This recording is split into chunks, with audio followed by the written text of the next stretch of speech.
Hi everyone, welcome to my YouTube channel. My name is Alexis, and on this channel, I think out loud. I add my 2 cents to really viral conversations, and in the best case scenario, we all learn something new and we all walk away with something. I'm leaving here with something. So, Black people are boycotting Asian businesses. Again, in this video, I am going to be discussing Black people boycotting Asian businesses, especially those businesses in Black neighborhoods, because according to some Black people, the Asian people running those businesses are very anti-Black and do not deserve the Black dollar. So, let me start by getting into exactly what I believe started this from what I know. This specific boycott really started as a reaction to a not guilty verdict of this Asian gas station owner who gunned down a 14-year-old black boy who he claimed stole water from his store and had a semi automatic pistol during the act. So, back in May of 2023, around a Shell gas station which he owned, a young boy named Cyrus Carmack Belton, may he rest in peace, was taken out by this store owner by the name of Rick Chow. So Rick Chow claims that he shot the little boy out of self-defense because the little boy had a gun. To be honest, this is the first time I hear about this case. The case went viral because Rick was acquitted. So the murderer in this scenario, in this situation, is gonna do no time. This verdict led to a lot of Black people encouraging the Black community to boycott Asian businesses, especially Asian businesses in Black neighborhood. So this was the conversation already going on social media, right? What made the conversation worse was this one Asian content creator who made a video responding to Black people boycotting. What he decided to do was make a video pretty much asking Black people to boycott, to please boycott Asian businesses because apparently the crime is going to go down. Whatever he said. I'm going to go ahead and share the video on here. Check out this video. And yeah, we can talk when we get back. I love when the black community says, let's boycott Asian businesses. Please do. We'll get rid of the Chinese takeout, the dry cleaners, the laundromats. Let's get rid of the liquor stores as well. Get rid of the Jordans you guys wear, the Nikes you wear, the shower caps, the Hondas, the Hyundais, all your car electricians, the electronics in your house, the Sony, the TV system, your sound system, the microphones that you guys use to rap and speak about awareness for the black culture and hip hop culture. Where do you think that's made in? That's made all in Asia. And here's another thing for you guys. You guys want us to leave the neighborhood so bad? Oh, Asian people are not neighborhoods? We're in white neighborhoods. We have our own Chinatown. We have our own Koreatown. You think we really need you guys to benefit off and make money? A lot of us do go to college as well. You're being outworked by immigrants who barely speak English. And you're not embarrassed? Go to the bank, start your own businesses, and deal with your own people. I want to see your own women get on their hands and knees and do pedicures and manicures and deal with nasty ass attitudes, okay? Please, boycott Asian business. I'm all for it. So this video, this reaction video went pretty viral, and that just added more fire to fuel. So a lot of people who didn't even know about this whole situation, like me, because of this guy's video, we ended up finding out about this situation, about this viral conversation. I was introduced to this entire story because of his video. So he took the conversation to another level, which led to more Black people promoting boycotting Asian businesses. And I have a few things to add to this conversation, but before I do, please support this video, hit the likes, subscribe, and before hearing my takes, pause the video and let me know what your own thoughts are about this whole thing.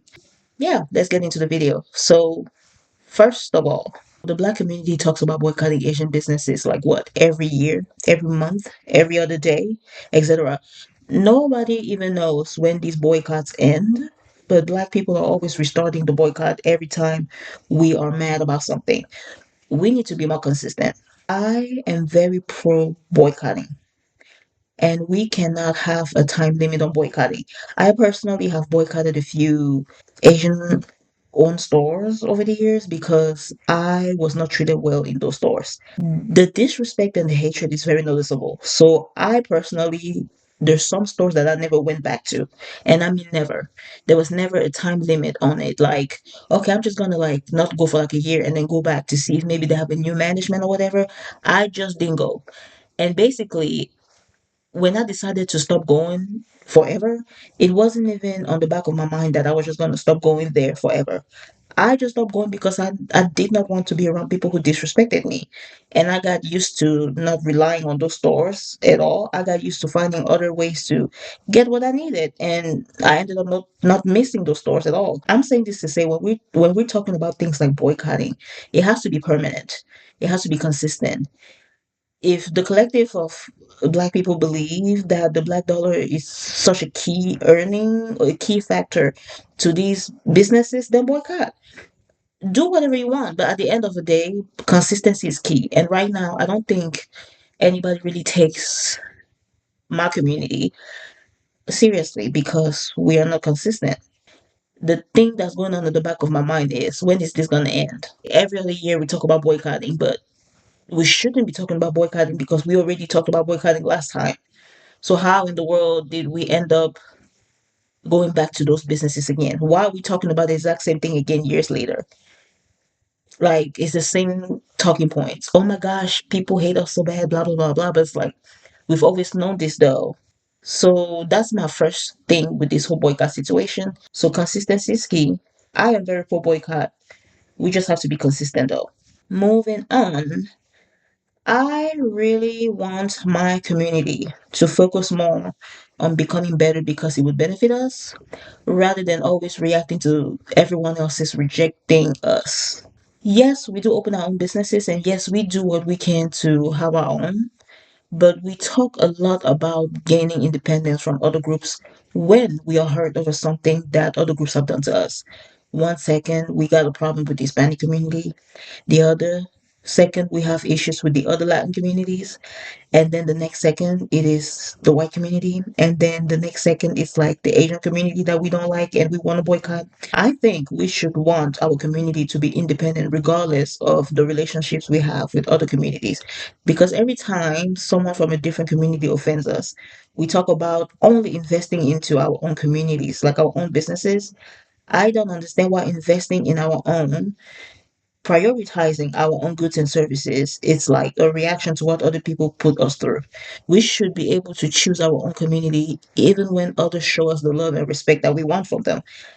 Elevating ourselves only when we feel rejected sends a message to other groups of people that as long as they pander, as long as they flatter, as long as they give us a little bit of a fake kindness or whatever, we are bought and sold. Then we get upset when we get lied to repeatedly, but we enable other groups to lie to us. We make it easy. I know to achieve what I'm saying right now would require a lot of internal work, which I think we as a community, we are not willing to do. There's a lot of things that we can be doing to just gain independence, but we don't even think about doing so unless somebody's offending us. We have to center ourselves and be independent, regardless of whatever relationship we have with other groups. It doesn't matter if it's good or bad. This idea of centering ourselves and being independent should be top priority. It shouldn't just be a reaction to something. Like, it should literally be a lifestyle, a way of life. One thing that makes me not care for the boycott is because it's just a reaction. It just seems like a reaction to something. It should be more than just a reaction, though. It should be something that we really want for ourselves, not just something that we do because nobody else wants us or because we are reminded that we are unwanted. Anyways, moving on. The community is very divided. We cannot seem to get on the same page when it comes to doing things that make the community better, even when it comes to boycotting. Like, this whole idea of boycotting is not a bad idea. It's not a bad idea, right? To only prioritize black owned goods and services. But they were already people who wanted to prove that they can go against the grain by letting it be known that they are not boycotting jack shit. Like, my thing with that is, what exactly is the point of openly disagreeing with something that some black people are doing in order to stand up for the community? Even if, as a black person, you don't believe this boycotting is necessary or is going to work, because, like I said, we are very inconsistent. Even if you, the next black person, don't believe in it, don't believe in the boycott, I think it's best if you keep it to yourself. It doesn't benefit the next black person to go against people within your own community when they are trying to center the community, even if you don't agree. It is always weird and very counterproductive to stand in solidarity with other groups at the expense of your own community's best interest. Boycotting and prioritizing black owned businesses by divesting from everyone else's businesses has literally no negative effects on anybody within the community. As good as this idea of boycotting and only prioritizing ourselves, as good of an idea as that is, it's probably not going to work the way it should because we just can't stick together. Moving on, I want people within my community to remember that this boycott is also supposed to make us feel uncomfortable. We are doing this boycott in a way that doesn't really inconvenience us. We as a community, we only seem to boycott businesses that we have black owned alternatives for. Somebody let me know, why is it that when we talk about boycotting Asian businesses specifically, we always focus on nail shops and beauty supply stores? Are those the only businesses black people use? All I saw all over my timeline is pages promoting black owned beauty supply stores. I don't know what to think. I have never been to a city where there were no black owned beauty supply stores or nail techs. So to see black people divesting from those specific businesses is very telling. We are boycotting businesses that we really can either live without or plenty of black people already have. But exactly how often do we still rely on other communities to provide us with necessities like gas, housing, etc.? The fact that hair products and nail techs or nail shops or whatever are the focal point of this conversation makes believe that our priorities need to be reevaluated. Hair and nails are not the things that we should focus on. This boycott should make us uncomfortable as well. Uncomfortable enough to never want to rely on anyone else ever again for our necessities. But we do just enough to get a reaction from other groups. And that seems to be our motive. For the boycott, I'm just covering things that I believe would be the reason why the boycott doesn't work. Previous boycotts didn't really help with anything because here we are in this same predicament, still dealing with the disrespect of other communities. We're not getting the outcome that we claim that we want. And if we want things like boycotts to work, we need to like go back to the drawing board and see exactly what didn't work last time. Anyways, that's just my take on that. This marks the end of my video. And of course, I'm open to dialogue. So like, subscribe, leave a comment and all the things. I will catch you in my next video.